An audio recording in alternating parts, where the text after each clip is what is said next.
Super Metroid, often considered to be one of the greatest video games of all time, and with good reason. In 1994, it was released on the Super Nintendo and developed by R&D1. I recently bought it to see if I consider it to be worth the praise.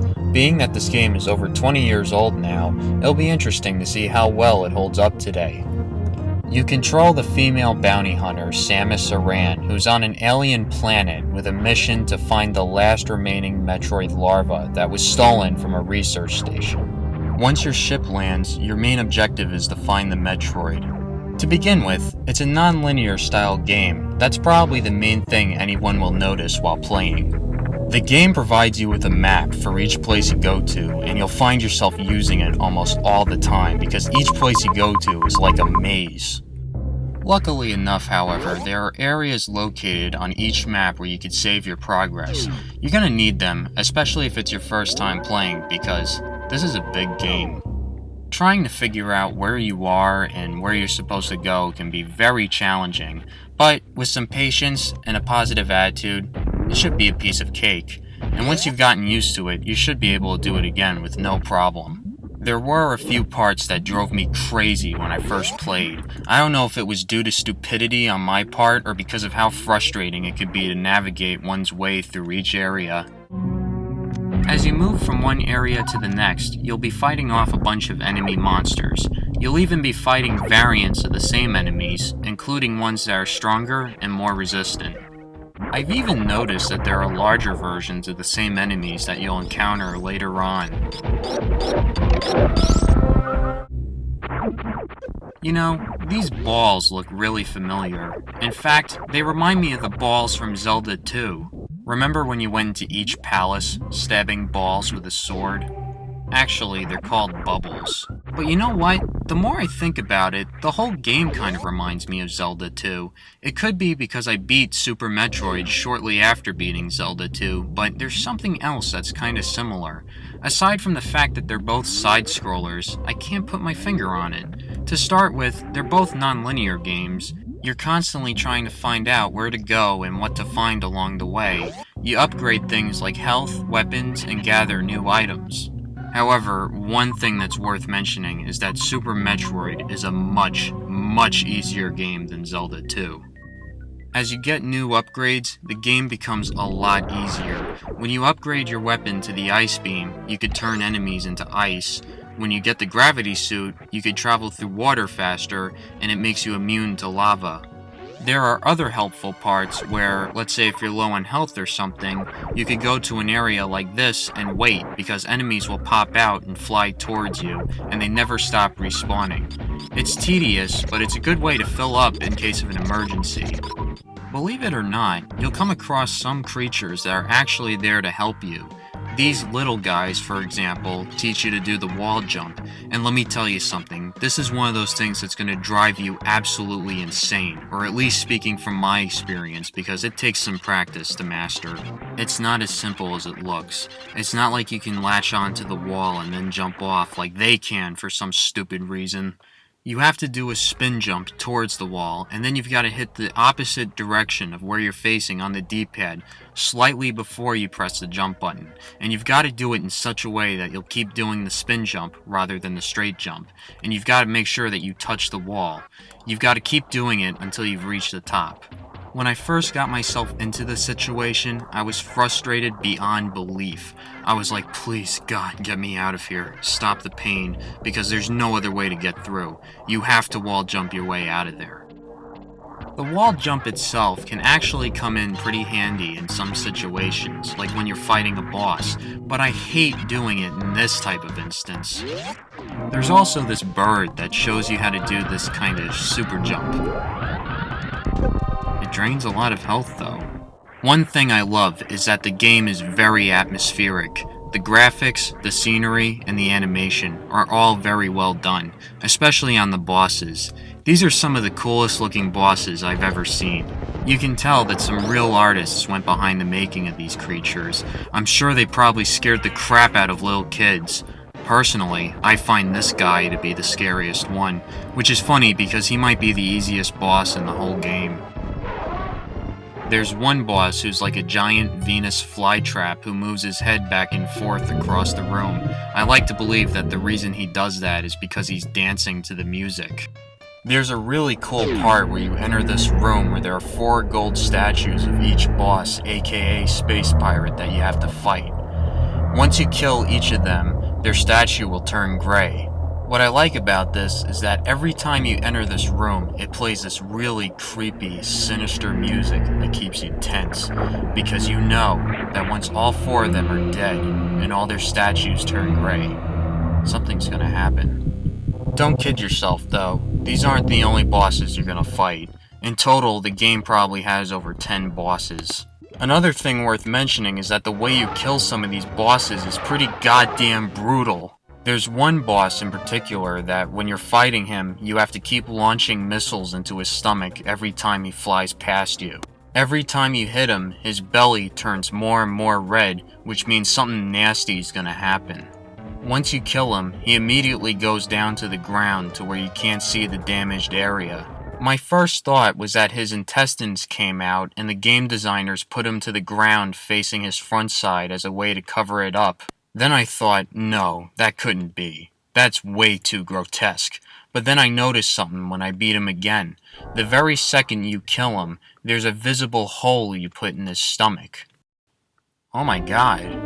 So I guess I was right. And as he goes down, some creatures take him either to bury him or consume him.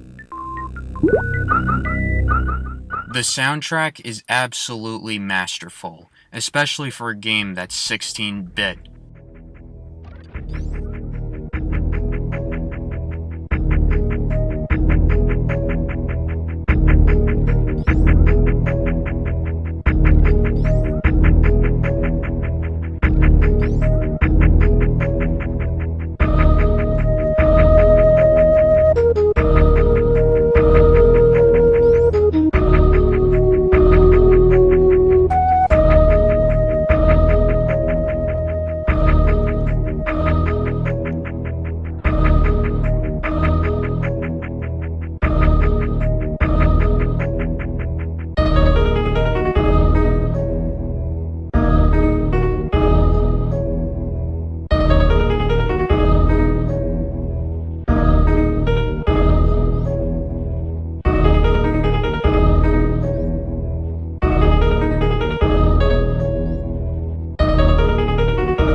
Each track sets the mood perfectly. There's one track in particular that has sort of a cool retro sound.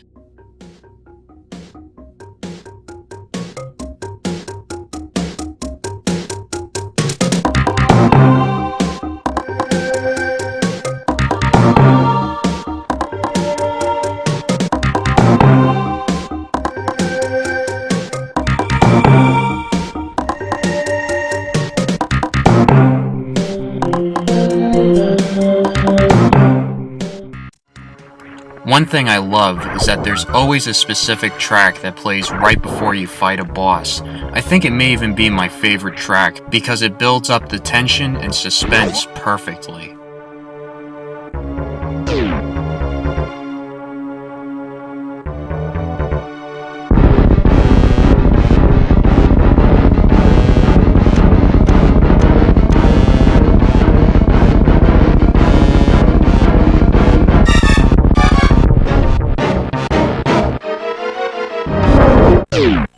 Honestly, I think the music in this game sounds better than what you'd hear in most recent horror movies.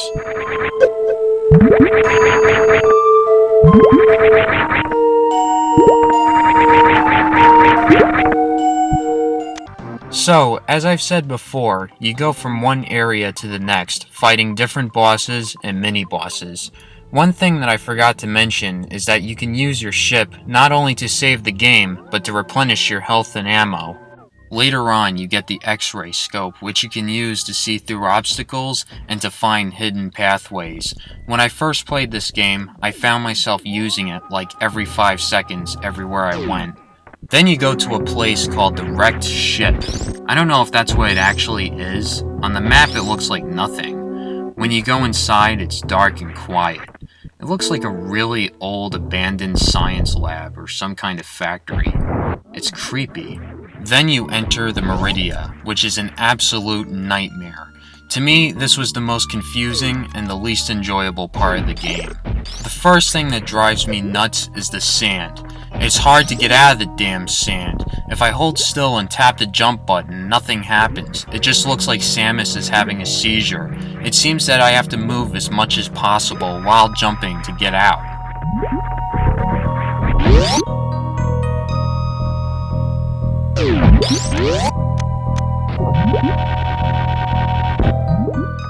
Ah, great. Now look at this situation. Here lies a giant sand trap, and there's a tiny passageway up on the top.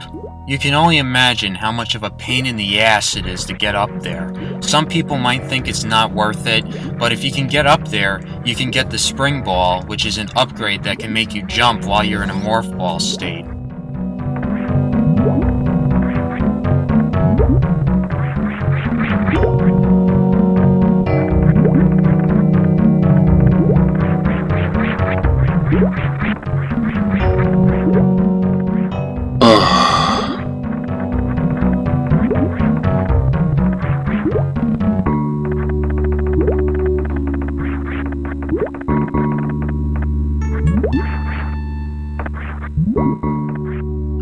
Finally! Oh, great! Now look at what I have to deal with. And now look, the second you make it to the top, a bunch of these little jerks attack you, forcing you back down. This is one of those instances where you have to have a lot of patience, because it's one of those things that gets so monotonous that you'll actually start doing worse because of the frustration. As you can see, it's causing me to screw up with the wall jump already. Just, no matter what, for the love of God, do not fall through the pathway. It can happen a lot easier than you think. I've done it before, it sucks.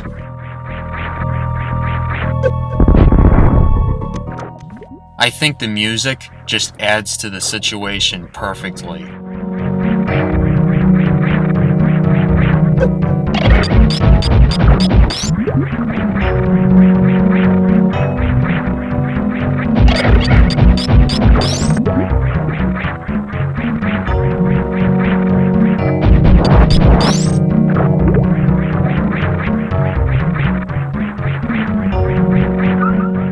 Ah, no!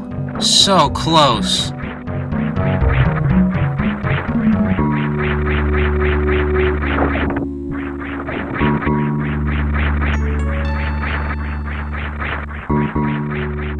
Ah, thank you. Later you get an upgrade called the space jump, which I can't even describe it. If you look at it, it's pretty self-explanatory. After you finished up with the Meridia, you go back to the North Fair and go all the way down to the bottom. When you get there, it's like you're in hell. It makes sense being that this is one of the last stages. Even the music makes you feel like you're in hell.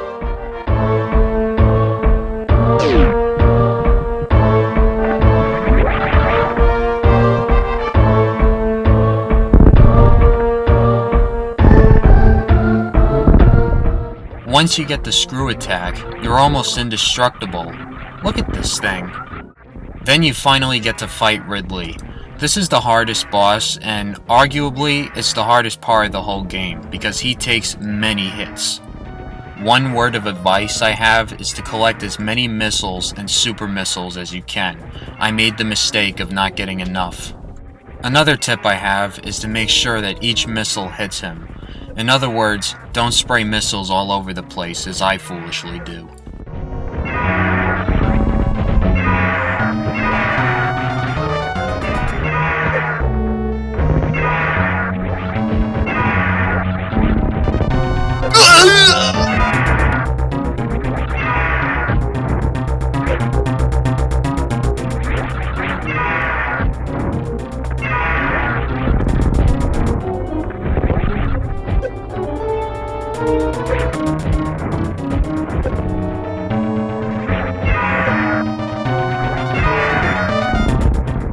So now I'm completely out of missiles, which means I'm screwed.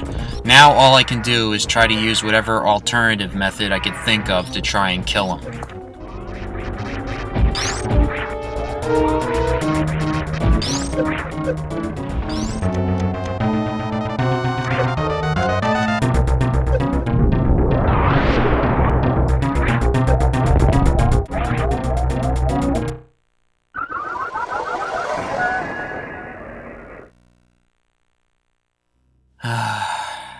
Time to try again.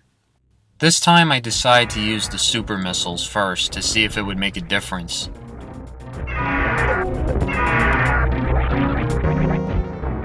As you can see, it actually did make a huge difference. Ridley is getting red.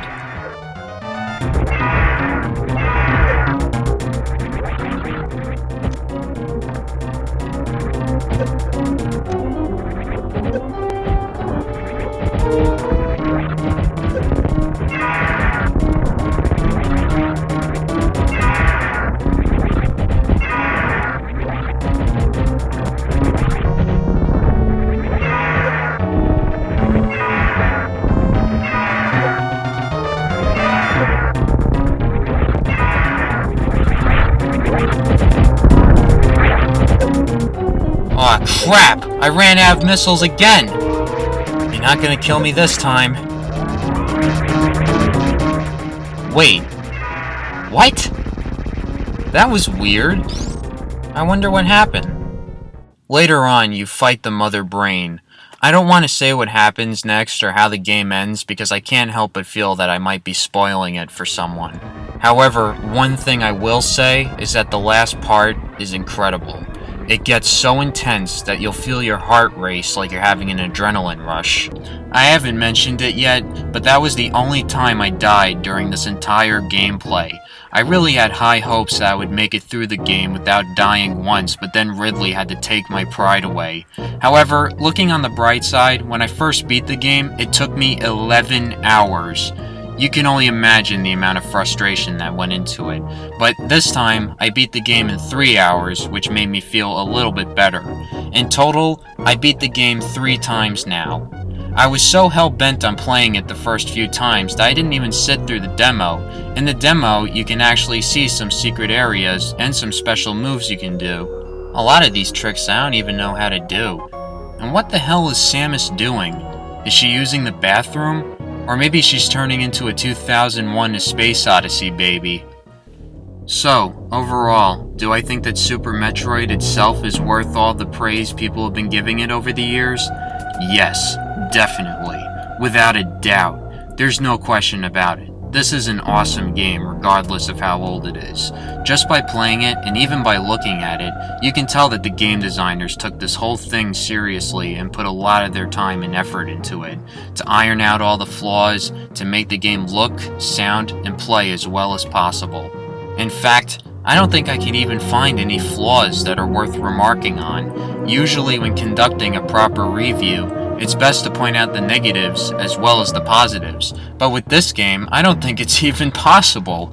It's almost perfect. Sure, I may have some complaints, but they are so minor that they really aren't worth mentioning. See, this is how a video game should be made. Any aspiring game designer should take lessons just from playing this game alone. The only thing that this game really lacks is difficulty. The main challenge in this game, as I've said previously, is trying to find out where to go and what to find. But that's pretty much it, and once you've gotten used to it, it's really not as hard or confusing anymore. The maps that frustrated me when I first played the game, I can now mow through pretty quickly, and at this point, I know where just about everything is. Other than all that, there's really nothing that hard about the game. And don't get me wrong, I'm fine with that, but some of the more hardcore gamers out there, like the ones that can beat Battletoads, might want something more challenging. As I've said before, I only died once during this entire gameplay, but as much as I'd like to believe that it had something to do with my skill, the truth is, I really don't consider myself that good, and I think it had more to do with the fact that the game is pretty easygoing for the most part. Again, it doesn't bother me at all, and it doesn't change the fact that the game is still a masterpiece. Interestingly enough, the number one main reason I got this game was because I was inspired after watching James Rolfe's Super Nintendo vs. Sega Genesis video. In the video, he praised Super Metroid a lot, so I got curious about it and purchased it. It's become a very expensive game. The price can go anywhere from $45 to $60 depending on where you buy it from and how good the condition is. I'm still happy that I got it though. I know that I didn't really go into too much detail about things like the story or the history of Metroid, but the truth is, this is the only Metroid game I've actually played, and I'm sure that there are other videos that are better and more informative about things like that. So all I wanted to do was post a video giving my honest thoughts on the gameplay and the game itself just for fun. And maybe some of the people who grew up with this game can appreciate it, and some of the people who haven't played it yet are interested can watch and have an idea. Now granted, it wasn't the best video I could have done, but nevertheless, I hope you enjoyed it, and if you did, thanks for watching.